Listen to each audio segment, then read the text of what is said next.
माझी बायको कुणबी आहे, त्यांच्या घरात सगळे सोयरे घुसले असतील आणि बावनकुळे साहेबांचे एकट्याच्याच नाही, अनेक मंत्र्यांच्या घरात मराठ्यांच्या मुली घुसलेल्या आहेत.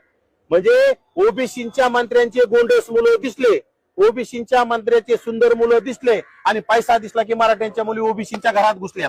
आणि मग जर मराठ्यांच्या मुलीच्या ऐकून जर हे मंत्री जर ओबीसीचा वाटोळा करत असत तर त्यांनी समोर येऊन सांगावं की आम्हाला ओबीसीची घेणं देणं नाही, आम्हाला गरीब गावगाड्यातील ओबीसीची काही घेणं देणं नाही.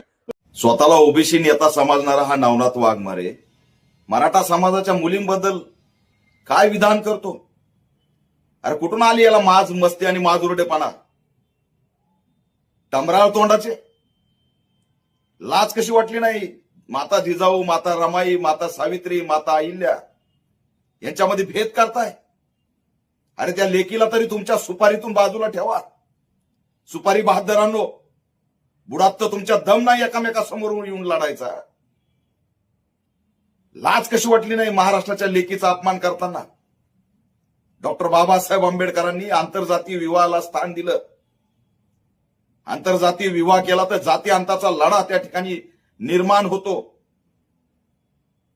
हे अक्कल नसणारे टमराळ तोंडाचे कुठून उगावलेत हे नेते म्हणतात स्वतःला? लाज कशी वाटत नाही या नवनाथ वाघमारेला? आणि पोलिस आतापर्यंत गप्प काय?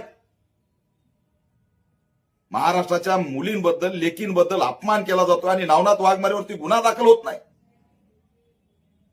तात्काळ नवनाथ वाघमारेवरती गुन्हा दाखल झाला पाहिजे आणि पोलिसांनी उलटा टांगून मारला पाहिजे. महाराष्ट्रामध्ये बिलकुल या ठिकाणी लेकीचा अपमान ऑल इंडिया पॅंथर सेना सहन करणार नाही. निषेध कसला आलाय? हे कोण लागून गेले चिरकुट? यांचा निषेध करावा. यांची काय अवकात आहे?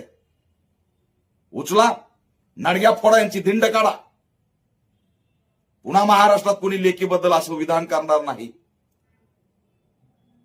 वातावरण दूषित करायची सुपारी घेतली. पोलिसांना पण सांगतोय तुम्हाला पण लेकी आहेत, योग्य नाही.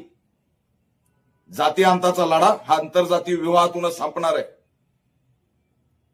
त्याच्यामुळे विनाकारण या असल्या नवनाथ वाघमारेंना प्रसिद्धी देऊ नका.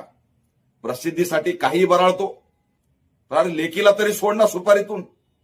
आणि निघाला थोबाड वर करून लेकींना बोलायला.